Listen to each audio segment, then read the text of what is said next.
No one thought they'd find him alive. Daniel's breath came in ragged gasps as he pushed through the undergrowth, flashlight trembling in his grip. His heart pounded like a war drum in his chest. Then he saw him. Max stood at the edge of a clearing, motionless. His ears were perked, body rigid, eyes locked onto something in the shadows, but he wasn't scared. He was guarding. Daniel's relief at finding his dog quickly turned into confusion, and then fear. Max? His voice cracked, barely louder than the rustling wind. The German shepherd didn't move. He didn't even acknowledge Daniel's presence. Instead, he let out a low, rumbling growl, not at his owner, but at whatever lay beneath him. A single thought sliced through Daniel's mind like a dagger. What the hell is he protecting? He lifted the flashlight. The beam cut through the darkness, illuminating the forest floor. And then Daniel saw it. His blood turned to ice. His breath hitched in his throat, because what Max had been guarding this entire time was something no one in town would ever forget. The sun hung low in the sky, bathing the world in hues of gold and amber. Daniel sat on his porch, sipping coffee, watching as Max lay lazily at his feet. The German shepherd had always been more than just a pet. He was family. Loyal, intelligent, protective. A shadow that never left Daniel's side. Max had been there, through everything. The rough breakup, the loss of Daniel's father, the nights when loneliness felt unbearable. On those nights, Max would nuzzle his head into Daniel's lap as if to say, "I'm here. You're not alone." But now he was gone, and Daniel's world felt eerily empty. The search had started the moment Max didn't return home for dinner. At first, Daniel assumed he had wandered off to chase a squirrel or patrol the neighborhood, as he sometimes did. But as night fell, worry clawed at his chest. Max never stayed out this long. By morning, panic had set in. Daniel printed flyers, called neighbors, and checked the local shelter. Nothing.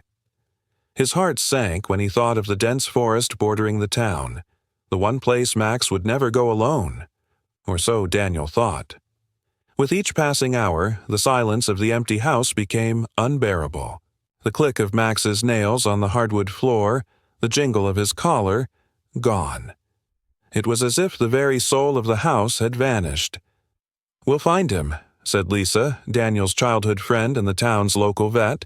She placed a reassuring hand on his shoulder. "German shepherds are smart, resilient. If anyone can survive out there, it's Max." But that was the problem. Max didn't just wander off. Something had happened, and Daniel had a terrible feeling. That time was running out. Max wasn't just any dog. Daniel still remembered the first day they met. He had been working long shifts at the fire station when Lisa called, urging him to visit the shelter. "You need this, Danny. Trust me." And she was right. The moment Daniel saw the scrawny, abandoned German shepherd pup, his heart clenched. Max's fur was patchy, his ribs visible, but his eyes, those deep brown eyes, were full of life. Hope. That day, Max chose Daniel just as much as Daniel chose him. Through years of training, adventures, and quiet nights on the porch, their bond became unbreakable. When Daniel's father passed, Max never left his side. When Daniel broke his leg in a hiking accident, Max was the one who led rescuers to him. And now, Daniel had to do the same for Max. But the deeper he searched the forest, the more a gnawing fear settled in his chest. Something was wrong. Max was out there, but was he still alive? And then the phone rang. Lisa's voice was urgent. "Daniel, someone saw him. In the woods, near the old logging road." Daniel's stomach lurched. That area was miles from home, deep in the forest. What was Max doing out there? He didn't waste a second. Grabbing a flashlight, Daniel sprinted toward the trees. Little did he know, What he was about to find would shake him to his core. The forest swallowed Daniel whole. The deeper he ventured, the more the air thickened with an eerie stillness. The towering trees loomed like silent watchers, their skeletal branches clawing at the sky. Leaves crunched beneath his boots, each step echoing louder than it should in the suffocating quiet. The flashlight's beam sliced through the darkness, illuminating twisted roots and damp earth, but no sign of Max. Then, a sound. Low, guttural growl. Daniel's pulse spiked. He turned sharply, sweeping the flashlight in the direction of the noise. His breath hitched when he saw him, Max, standing motionless at the edge of a clearing. Relief crashed over Daniel like a wave, but it was fleeting. Something was wrong. Max wasn't moving. His ears were stiff, tail low, body coiled like a spring. His eyes, usually warm and full of life, were locked onto the ground beneath him, unblinking, intense. He wasn't just standing there. He was guarding something. Daniel's relief morphed into unease. "Max," he whispered, stepping forward. "Come here, boy." Max didn't budge. Instead, his lips curled slightly, revealing a flash of teeth. But it wasn't a snarl of aggression. It was a warning. Daniel swallowed hard. The hair on the back of his neck stood on end. What was Max protecting? His fingers trembled as he lifted the flashlight higher, illuminating the spot where Max stood. At first, all he saw was dirt. Freshly, disturbed earth, darker than the rest of the forest floor. But then, something caught his eye. A shape. Small. Unmoving. Daniel took another step, his heart hammering. His mind screamed at him to turn back, but his legs moved on their own. Max let out another growl, low, urgent. Daniel froze. And then, he saw it, hand, small, pale, sticking out from beneath the dirt. His stomach twisted violently, his vision blurred at the edges. Oh, God. He dropped to his knees, his hands shaking as he reached out, brushing away the damp soil. His breaths came fast and shallow. Panic clawed at his chest. The fingers were cold, lifeless. Daniel's stomach lurched as he uncovered more. A tiny wrist, an arm, the edge of a pink sleeve. A child, a little girl, buried. For a moment, the world tilted. His thoughts splintered. How long had she been here? Was she still alive? He pressed his fingers to her neck, searching desperately for a pulse. Seconds stretched into eternity.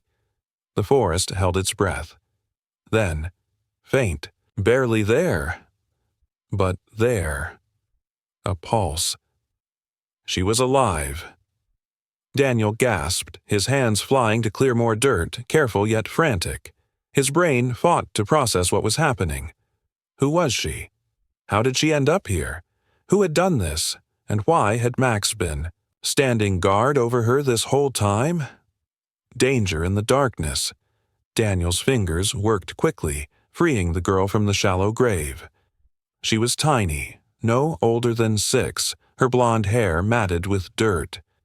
Her chest rose and fell in weak, uneven breaths. She needed help. Now. He yanked off his jacket and wrapped it around her, scooping her fragile body into his arms. His mind raced. Max let out a sudden bark, a sharp, urgent warning. Daniel's blood ran cold, a rustling in the trees. A presence. They weren't alone. Something, or someone, was out there. Max turned toward the darkness, his growl deep and threatening. His body stiffened, eyes locked onto the shadows beyond the clearing. Daniel's breath quickened. His grip on the girl tightened. Then, footsteps. Slow, deliberate. Somewhere beyond the trees, a branch snapped. Daniel's heart pounded against his ribs. He wasn't sure if it was the wind, or something far worse. He had to get out. Now, Without hesitation, he turned and ran. Max followed at his heels, his growls never ceasing. The girl's body felt impossibly light in Daniel's arms, but every step felt heavier, like wading through quicksand. The forest around them was alive, with unseen eyes, watching, waiting. But Daniel couldn't think about that now. All that mattered was getting the girl, and himself, out of there, before it was too late. The town was miles away. Daniel's lungs burned. His legs screamed in protest, but he pushed forward. He had to. The girl whimpered softly in his arms, a weak but undeniable sign of life. "Hold on, kid," he muttered, voice ragged. "Just hold on." Max ran ahead, his ears flicking back every few seconds. He was listening, checking, guarding. Daniel's mind reeled with questions. Who was this girl? How long had she been buried? Who had done this? And were they still out there? He forced the questions aside. First, get to safety. Then, figure out the rest. The trees thinned. The distant glow of streetlights flickered through the gaps. Almost. There. Almost safe. But just as Daniel reached the tree line, Max stopped. His body went rigid. His ears perked. And then, he growled. Low. Deep. A sound Daniel had never heard from him before. Pure, primal warning. Daniel turned, chest heaving, sweat dripping down his face. His flashlight trembled in his grip as he lifted it. And the beam landed on something in the darkness, something watching them, something that had been there all along, and this time, Daniel knew they weren't getting out of this without a fight. Daniel's breath came in sharp, ragged gasps as he crouched beside Max, his fingers trembling as they brushed against the dog's fur. The German shepherd stood like a statue, his body tense, his ears pinned forward, and his teeth bared in a low, menacing growl. Something wasn't right. The air around them felt thicker, heavier, like the very trees were closing in, suffocating them.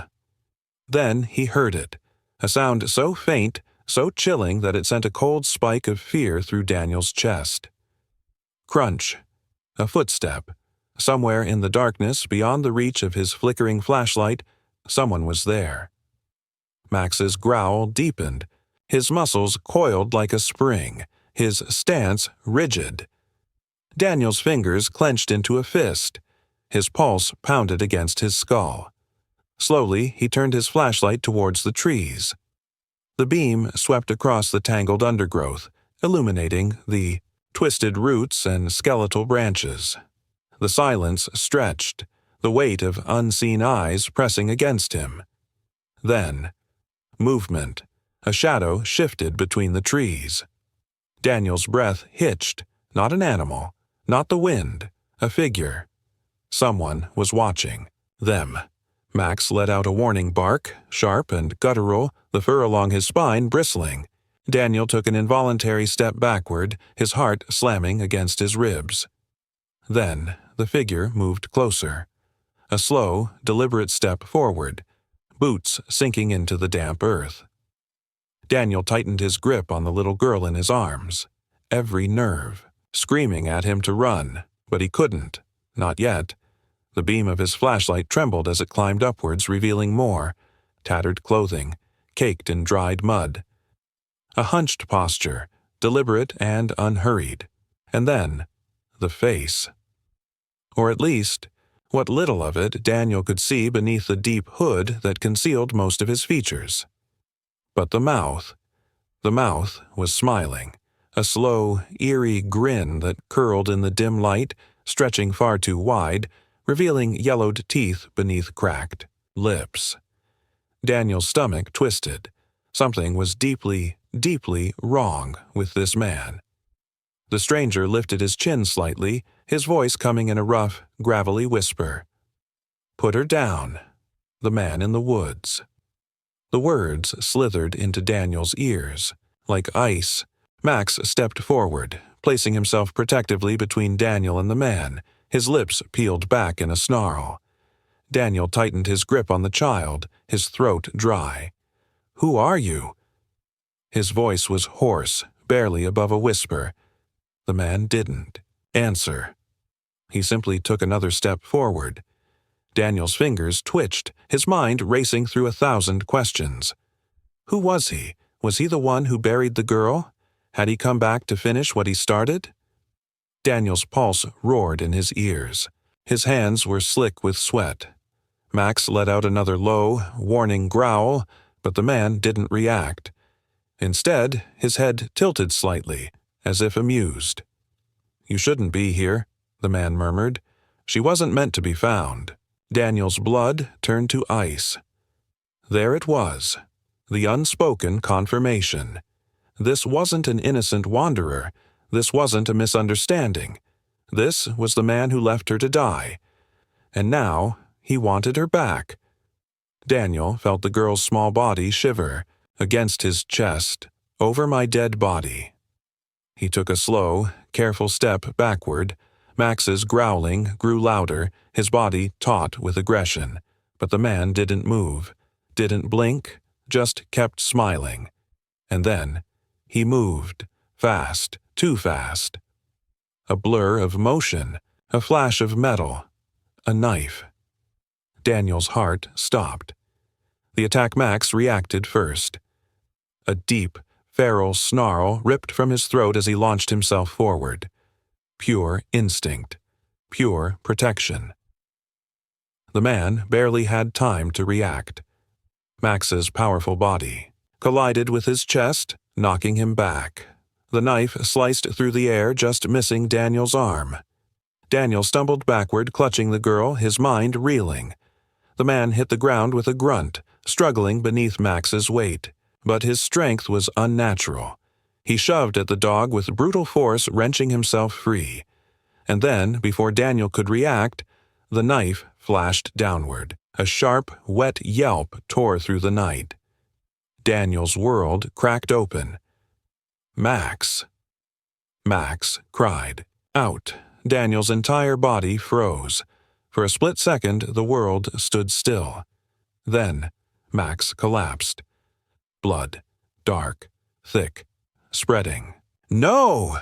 Daniel's scream tore from his throat. The man staggered back, breathing hard, the knife gleaming with Max's blood. Daniel's entire being snapped. He didn't think, didn't hesitate.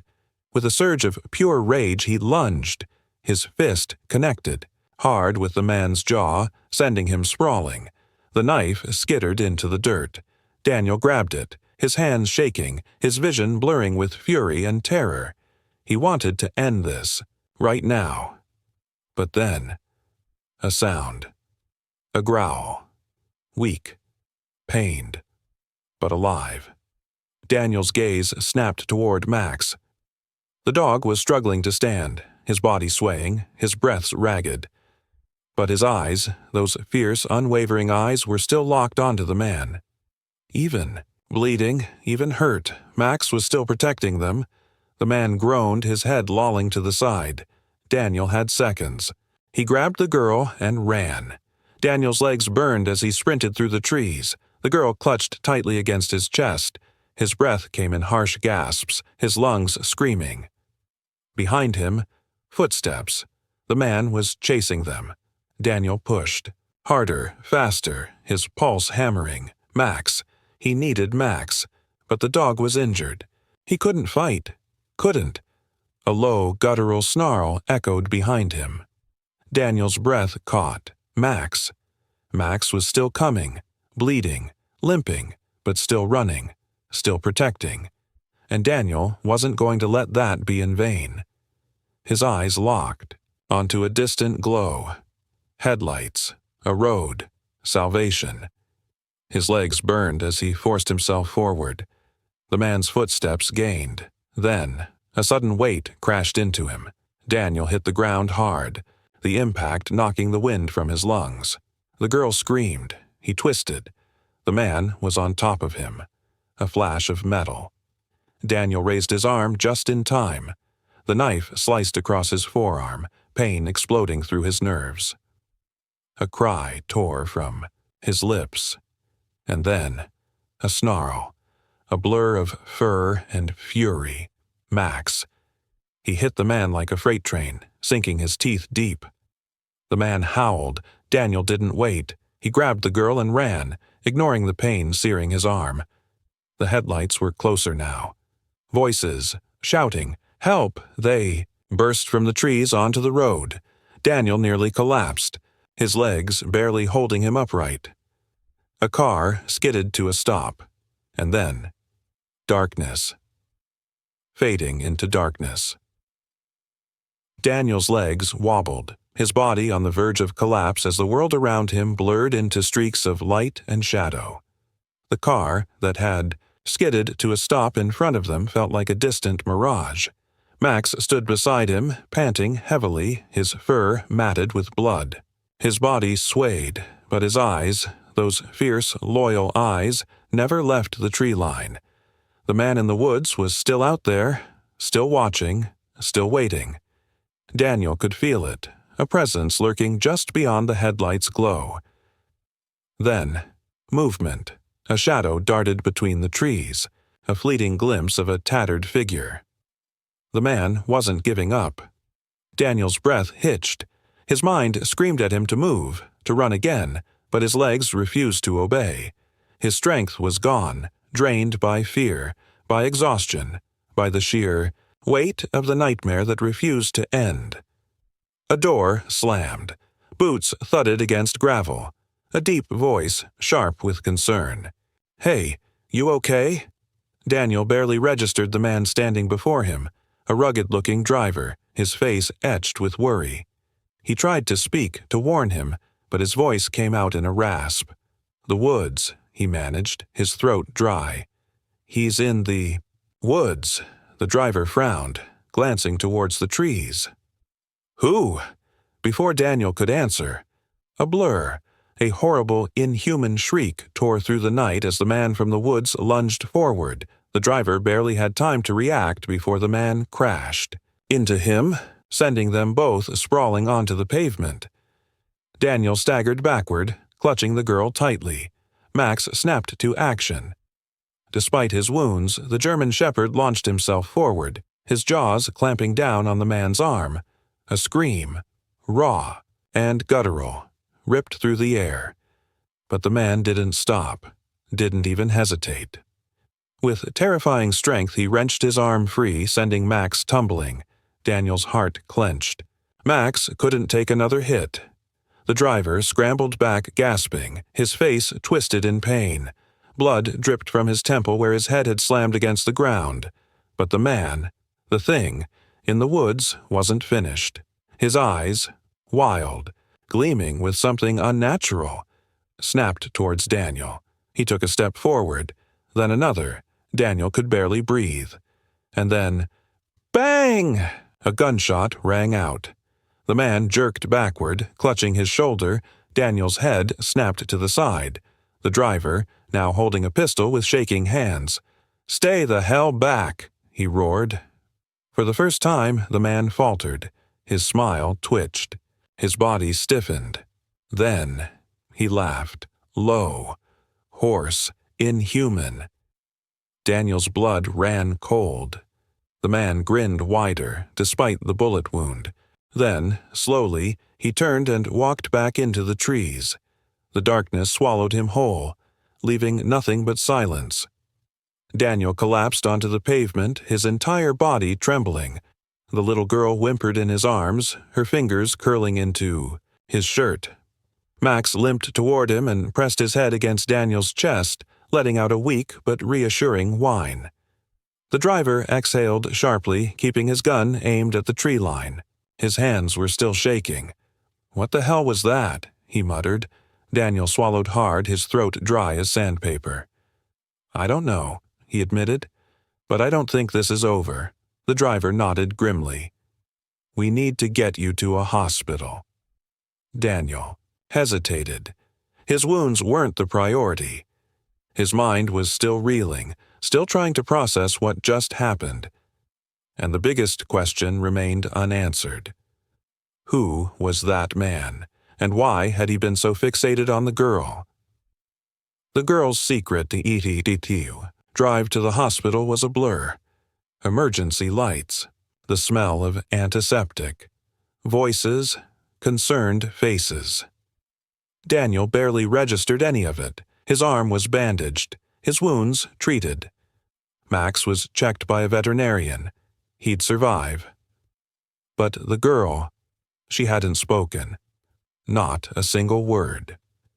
Even when the nurses asked for her name, she just stared, her large, haunting eyes locked onto Daniel, like he was the only one who mattered, like she knew something he didn't. And then, just as the doctors were about to take her away for further evaluation, she finally spoke, but her voice was barely a whisper, and what she said made Daniel's blood freeze. He's coming back. Daniel sat beside the hospital bed, his fingers intertwined as he watched over the little girl. She was fast asleep, her tiny chest rising and falling in steady rhythm, but her face was still twisted in unease, as if she knew the nightmare wasn't over. Max lay curled up on the floor beside Daniel's chair, his breathing slow, exhausted from the fight. The vet had assured him that Max would recover, but Daniel couldn't shake the feeling that something far worse still lingered in the shadows. The driver who had saved them, Mark, sat in the corner of the hospital room, his arms crossed, his expression dark. That man in the woods. He wasn't normal, he muttered. Daniel exhaled sharply. I know. A long silence stretched between them before Mark finally asked the question they were both afraid to voice. Who is she? Daniel's gaze flickered to the girl. She hadn't spoken again since that one chilling sentence. He's coming back. The doctors had found no records, no missing child reports, nothing.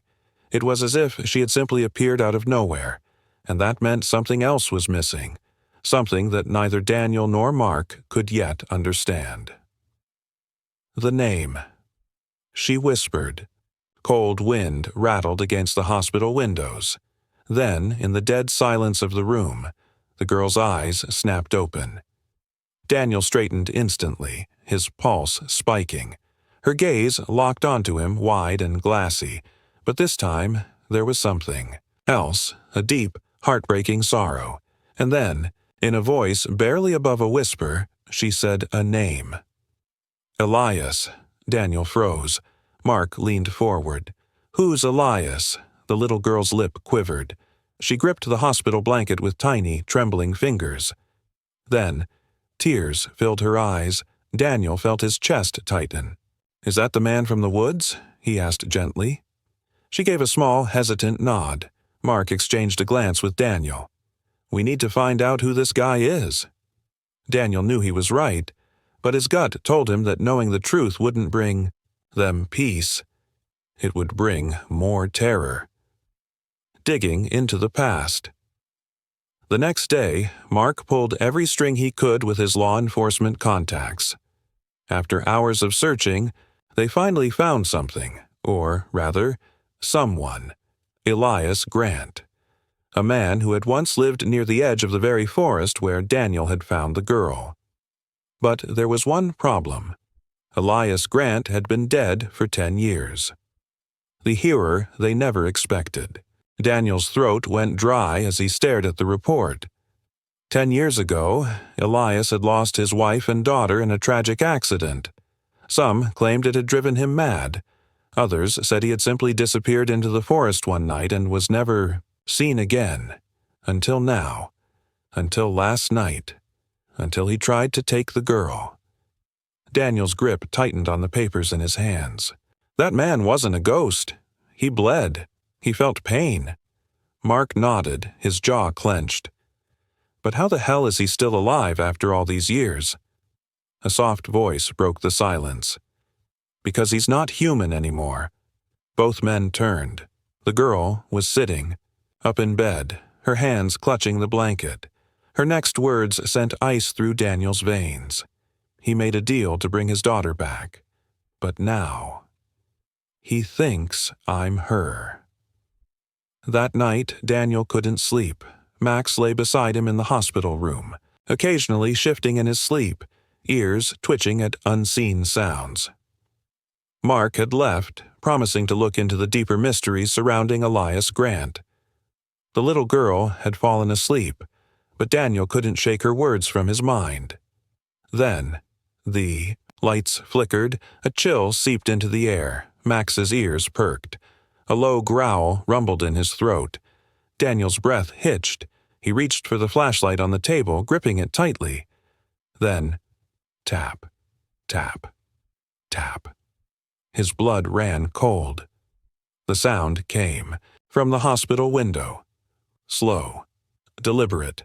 Max shot up, barking wildly. Daniel swallowed hard. His hands shook as he turned his gaze toward the glass. And there, standing in the darkness, grinning, Elias Grant. The moment their eyes met, Daniel felt something deep inside his soul crack open. This wasn't just a man. It was something else. Something ancient, something hungry. But before he could move, the girl sat up. And then she whispered something. The air shifted. A low hum vibrated through the room. Elias's expression changed. His grin wavered. And then he vanished. Just like that. Like he had never been there at all. Daniel let out a shaky breath. Max whined beside him, ears still pinned back. The girl stared at the window. Daniel turned to her, his voice barely above a whisper. "What did you say to him?" She looked up at him, and for the first time, she smiled.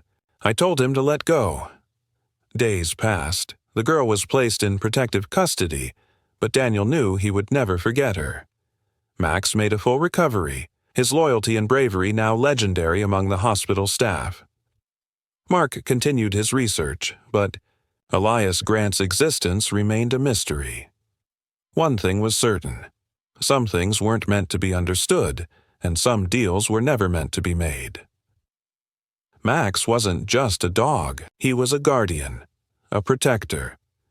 And that night, he saved more than just a life. He saved a soul. If you've ever had a dog that did something incredible, share their story in the comments below. Let's celebrate these amazing companions together.